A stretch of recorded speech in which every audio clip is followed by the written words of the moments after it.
Assalamualaikum warahmatullahi wabarakatuh. Bismillahirrahmanirrahim. Alhamdulillahirabbil alamin wassalatu wassalamu ala asyrafil anbiya wal mursalin sayyidina maulana Muhammad wa ala alihi wa sahbihi ajmain, amma ba'du.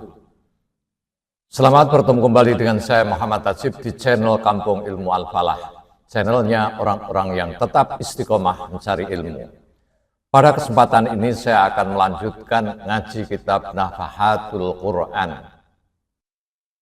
Temanya ayatuhu fi hayatin nahli, tanda-tanda kebesaran Allah dalam kehidupan lebah. Bismillahirrahmanirrahim. Tamhid. Inna hayatan nakhli min aktsari dhawahiril khalqi dahsyatan wa qad iktusifat ajaibu min hayati hadil hasyarati shaghirah min khilali buhusil ulama idh ya'taqidul ba'du anna hadarataha wa hayataha al-istimaiyah aktsaru tatawuran min hayatil insan ila akhirih. Tanda-tanda kebesaran Allah dalam kehidupan lebah. Kehidupan lebah merupakan salah satu fenomena ciptaan Allah yang paling menakjubkan. Penelitian para ilmuwan modern menunjukkan keajaiban hidup makhluk kecil ini, yang beberapa aspek sosial dan organisasinya bahkan dianggap lebih rapi, lebih tertib daripada kehidupan manusia. Dalam koloni lebah, setiap individu memiliki tugas spesifik. Tidak ada lebah yang menganggur, tidak ada yang kelaparan. Segala sesuatu telah tertata rapi.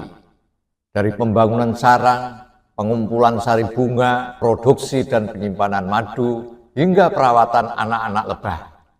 Termasuk juga penemuan lokasi bunga, hingga penunjukan tempat tinggal bagi anggota koloni lainnya. Semuanya itu menjadi bukti kecerdasan luar biasa makhluk kecil ini. Namun yang menarik, manusia zaman dahulu tidak mengetahui semuanya ini.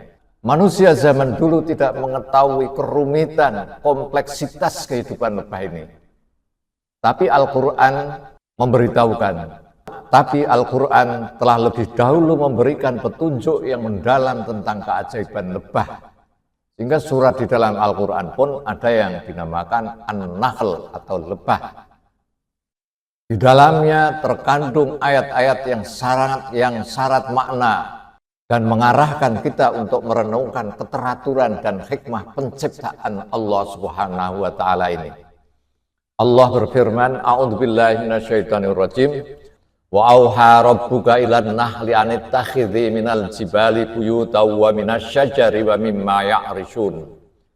Dan Tuhanmu mengilhamkan kepada lebah, buatlah sarang di gunung-gunung, di pohon-pohon kayu, dan di tempat-tempat yang dibikin manusia. An-Nahl ayat 68. Dan Allah melanjutkan, Tsumma kuli min kulli tsamarati fasluki subula rabbiki dzulula yakhruju min butuniha syarabun mukhtalifun alwanuh fihi shifaa'un linnas inna fi dzalika laayatan liqaumin yatafakkarun. Kemudian makanlah segala macam buah-buahan, lalu tempuhlah jalan Tuhanmu yang telah dimudahkan bagimu. Dari perut lebah itu keluar minuman atau madu yang bermacam-macam warnanya. Di dalamnya terdapat obat yang menyembuhkan bagi manusia. Sungguh, pada yang demikian itu benar-benar terdapat tanda kebesaran Allah bagi orang-orang yang mau berpikir. An-Nahl 69. Ayat-ayat ini menunjukkan beberapa hal yang menakjubkan. Lebah diarahkan oleh wahyu Tuhan untuk memilih lokasi sarang yang tepat, yaitu di gunung, di pohon, dan di tempat-tempat manusia yang aman. Ia juga diarahkan dalam memilih makanan, yang kemudian diolah menjadi madu dengan beragam warna dan manfaat kesehatan bagi manusia. Hal ini menunjukkan keteraturan, kepatuhan, dan hikmah yang luar biasa dalam penciptaan lebah, yang sekaligus menjadi pelajaran tauhid bagi manusia. bahwa segala ciptaan ini tidak terjadi secara kebetulan, tapi semuanya ini atas kehendak Allah, atas ilmu Allah yang maha mengetahui. Di dalam ayat tadi ada kata syarabun, artinya minuman madu. Bukan hanya sebagai minuman, tapi juga sebagai obat syifa bagi manusia. Dan ini sebagai bukti bahwa Allah menciptakan makhluk bukan hanya untuk dirinya sendiri, tapi juga untuk memberi manfaat bagi ciptaan yang lainnya. Kalimat liqaumi yatafakkarun ini menegaskan pentingnya perenungan dan pemikiran bagi manusia agar menyadari tanda-tanda kebesaran Allah dalam alam semesta ini. Syarhul mufradat, penjelasan kata-kata atau uraian makna istilah. Dalam kajian bahasa Al-Quran, kata an-nahl merujuk pada lebah madu, tawon madu, ora tawon das. Sedangkan nikhlah dengan pola dengan wazan seperti wazan kiblah memiliki makna khusus, yaitu pemberian tanpa imbalan. Konsep ini lebih terbatas daripada istilah al-hibah, yang berarti pemberian baik dengan imbalan maupun tanpa imbalan. Sementara itu, kata nuhul mengacu kepada kelemahan atau kerapuan, sebagai kiasan terhadap tubuh lebah yang kecil dan ramping. Dan nawahil, pecahan dari kata nikhlah ini, dipakai untuk menyebut pedang yang runcing dan tipis. Kemungkinan besar, makna asli dari nikhlah adalah pemberian. Dan ketika kata ini diterapkan pada lebah madu atau an-nahl, hal itu menekankan bahwa lebah membawa pemberian manis dan berharga bagi dunia manusia, yaitu berupa madu dan manfaatnya. Adapun kata auha berasal dari kata wahyun yang memiliki banyak makna. Tapi makna dasar dari wahyun adalah isyarat cepat atau inspirasi mendadak. Dalam konteks lebah, makna ini sangat tepat. Seluruh aktivitas kompleks lebah begitu rumit, membangun sarang, mengumpulkan sari bunga, menghasilkan madu, hingga menuntun anggota koloni lain, ini dapat terjadi seolah melalui isyarat ilahi yang cepat. Ini menandakan keteraturan dan kecerdasan yang Allah tanamkan secara langsung pada makhluk kecil ini.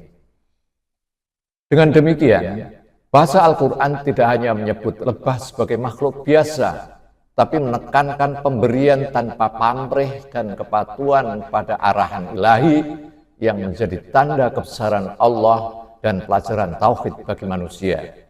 Lalu, masihkah kita mau mengabaikan syariat atau aturan hidup dari Allah untuk mengatur kehidupan kita? Ayo kembali kepada syariat. Kembali kepada syariat adalah cara tepat untuk meraih kemuliaan dunia dan akhirat. Linazura biladan nahl. Sekarang mari kita menelusuri negeri lebah. Al-Quran telah menyinggung berbagai aspek kehidupan lebah dalam beberapa ayat, yang masing-masing menimbulkan keagungan tersendiri. Pertama, Allah menyoroti cara mereka membangun rumah dengan firman-Nya, wa auha rabbuka ilan nakhli anittakhidhi minal jibali buyutaw wa minasyajari wa mimma ya'rishun. Dan Tuhanmu mengilhamkan kepada lebah, buatlah sarang di gunung-gunung, di pohon-pohon kayu, dan di tempat-tempat yang dibikin manusia. Pilihan kata ittakhidhi dalam bentuk kata kerja perempuan, kalau yang mudzakkar kan ittakhidh, bila amar mudzakkar. Kalau muannas ittakhidhi, mungkin menjadi isyarat bahwa saat lebah berpindah mencari rumah baru, mereka mengikuti sang ratu atau malikah, ratu yang memimpin seluruh koloni. Dengan kata lain, ratu adalah pemegang keputusan yang sesungguhnya, sementara seluruh lebah bekerja mengikuti petunjuknya. Ungkapan auha sendiri indah dan penuh makna. Ini menunjukkan bahwa Allah mengajarkan hewan ini pola pembangunan sarang melalui inspirasi tersembunyi, bukan sekadar naluri biasa. Dengan wahyu ilahi ini, lebah menyelesaikan tugasnya dengan kesempurnaan yang menakjubkan. Mereka bisa milih celah di antara batu gunung, gua, atau membangun sarang di dahan pohon. Bahkan ketika manusia menyediakan sarang buatan di batang-batang pring atau bambu, papan-papan, atau tempat lain, lebah dapat memanfaatkannya atau justru membangun sarangnya sendiri di sana. Kata-kata dalam ayat ini menegaskan bahwa membangun sarang bagi lebah bukanlah pekerjaan sembarangan. Jika sekedar aktivitas biasa, tentu Al-Quran tidak akan menyebutnya sebagai wahyu. Segera kita akan memahami bahwa perintah ilahi ini mengandung hikmah mendalam yang menunjukkan keindahan dan keteraturan ciptaan Allah dalam setiap detail kehidupan makhluknya. Wahyu atau auqa dari kata wahyu itu di sini merujuk pada inspirasi ilahi yang diberikan Allah kepada lebah, bukan wahyu syar'i. Wahyu syar'i itu ya wahyu yang diberikan pada Nabi Muhammad dan kepada nabi-nabi lainnya. Dalam ayat berikutnya, Al-Quran menyoroti proses lebah menghasilkan madu, seraya menekankan bimbingan Allah dalam memilih makanan. Firman Allah, "Tsumma kuli min kulli tsamarati wasluki subula rabbiki dzulula." Kemudian makanlah dari segala jenis buah-buahan dan tempuhlah jalan-jalan Tuhanmu dengan mudah. Kata subulun adalah jamak dari sabilun, yang berarti jalan atau cara yang mudah ditempuh. Pertanyaannya, jalan-jalan apakah yang dimaksud di dalam ayat ini? Para mufassir menawarkan beberapa kemungkinan. Satu, ada yang menafsirkan bahwa subulun merujuk pada jalur yang ditempuh lebah menuju bunga. Kata zululun, jamak dari dalil, artinya tunduk atau patuh. Ini menunjukkan bahwa jalur ini sangat teratur dan mudah diikuti oleh lebah. Penelitian modern tentang perilaku lebah mendukung pandangan ini. Setiap pagi, sekelompok lebah dikirim untuk menemukan lokasi bunga. Setelah menemukan area penuh bunga, mereka kembali ke sarang dan memberi alamat secara rahasia kepada lebah lainnya. Mereka menandai jalan dengan zat yang beraroma khusus, sehingga tidak ada satupun lebah yang tersesat. Tidak pernah lebah tersesat mencari rumahnya. Pendapat lain mengatakan bahwa jalan ini adalah rute kembali ke sarang. Lebah sering menempuh jarak yang sangat jauh untuk mencari nektar. Nektar itu cairan rasanya manis yang ada di bunga. Tapi mereka tidak pernah tersesat karena walaupun jauh sekali, tapi mereka tidak pernah tersesat karena memiliki kemampuan menemukan sarangnya dengan tepat. Bahkan di antara puluhan sarang-sarang yang lain, lebah-lebah lain yang mirip, lebah tidak akan tersesat. Pendapat ketiga melihat kata subulun secara kiasan sebagai metode lebah dalam mengolah nektar menjadi madu. Nektar yang dikumpulkan disimpan dalam kantong madu mereka yang berfungsi layaknya laboratorium kimia. Di sana nektar mengalami transformasi menjadi madu yang manis melalui proses yang hanya diketahui oleh Allah Subhanahu wa Ta'ala. Ketiga penafsiran ini tidak saling bertentangan dan bisa dipahami secara menyeluruh. Dengan demikian, lebah menempuh jalur berliku dan berputar dengan keterampilan yang menakjubkan mengikuti insting atau inspirasi yang Allah tanamkan dalam dirinya. Semua tahapan ini dilakukan dengan ketelitian dan keahlian yang sempurna. Setelah itu, Al-Quran menyinggung sifat madu dan manfaatnya. Yakhruju min butuniha syarabun mukhtalifun alwanuh. Beberapa mufassir menasfirkan butunun Butunun itu jamak dari kata batnun, ditafsirkan secara kiasan sebagai mulut lebah. Jadi nektar yang dikumpulkan oleh lebah disimpan di mulutnya sebelum dibawa ke sarang. Sedangkan sebagian lain berpendapat madu adalah hasil sisa pencernaan lebah atau masih menjadi rahasia yang belum sepenuhnya dipahami oleh manusia. Namun penelitian ilmiah modern telah menunjukkan bahwa pendapat-pendapat sebelumnya kurang tepat. Faktanya, lebah mengumpulkan nektar dari bunga dan menyimpannya dalam organ khusus yang disebut al-hausolah atau kantong madu.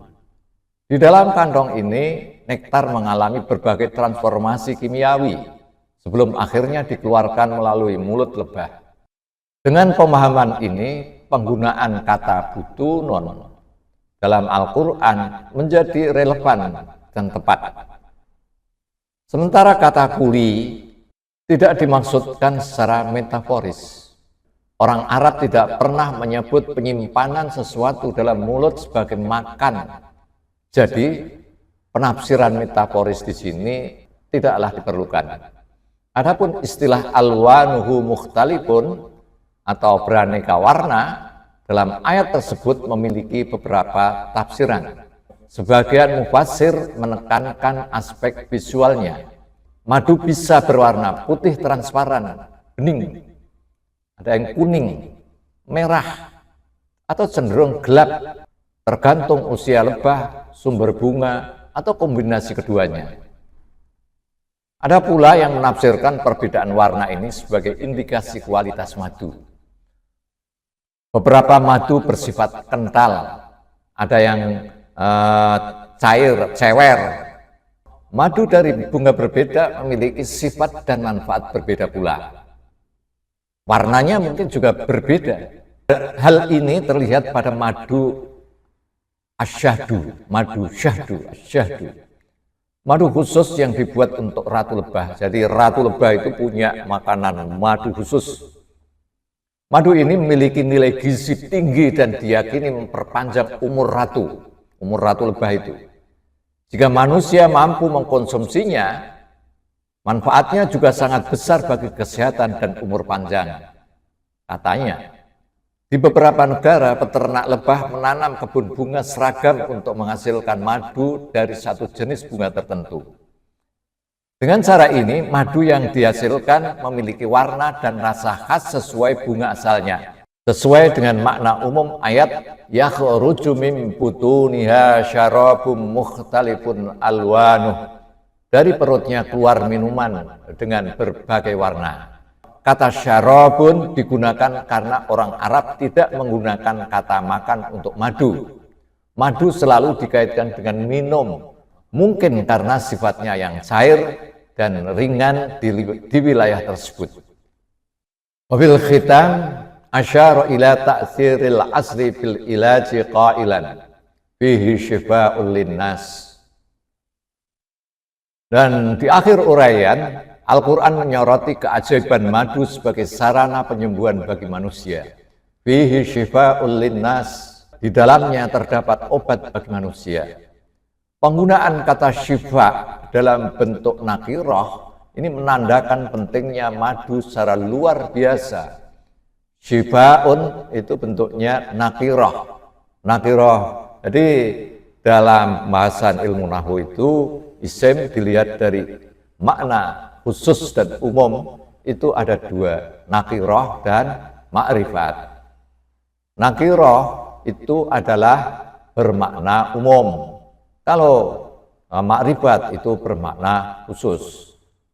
Artinya umum itu banyak untuk obat, ya obat apa saja, obat apapun. Nah ini seperti akan kita jelaskan lebih rinci. Madu mengandung berbagai keutamaan penyembuhan yang berasal dari bunga dan tanaman obat di seluruh bumi. Para ilmuwan, khususnya di zaman modern, telah meneliti dan menemukan banyak manfaatnya, baik dari sisi pengobatan maupun pencegahan penyakit. Madu juga memiliki efek luar biasa dalam mengatasi berbagai penyakit. Kandungan vitamin dan nutrisi penting di dalamnya membuat madu bermanfaat tidak hanya secara terapeutik, tapi juga untuk kesehatan dan kecantikan. Dengan kata lain, madu melayani manusia di dalam aspek pengobatan, kesehatan, dan keindahan. Di akhir ayat, Al-Quran merangkum 3 aspek penting kehidupan lebah yang telah dibahas. Pembangunan sarang, cara lebah mengumpulkan nektar dan mengolahnya menjadi madu, serta sifat-sifat penyembuhannya. Inna fi dzalika laayatal liqaumi yatafakkarun. Sesungguhnya pada yang demikian itu terdapat tanda-tanda kebesaran Allah bagi orang-orang yang merenung. Dengan demikian, pada setiap tahap kehidupan lebah, mulai dari pembangunan sarang, pengumpulan nektar, hingga pengolahan madu, terpampang dengan jelas tanda-tanda kebesaran Allah, ilmu Allah, dan kekuasaan Allah yang Maha Pencipta. Fenomena ini mengajarkan kita untuk merenungi keteraturan dan keindahan ciptaannya. Bahkan pada makhluk sekecil lebah yang tampak sederhana, namun syarat hikmah. Sahabat Kampung Ilmu yang berbahagia, masihkah kita menolak syariat Islam, lalu memilih syariat buatan manusia sendiri yang sesuai dengan nafsunya? Sampai kapan kita mau tunduk dan patuh pada aturan Allah? Assalamualaikum warahmatullahi wabarakatuh. Muhammad Ajib.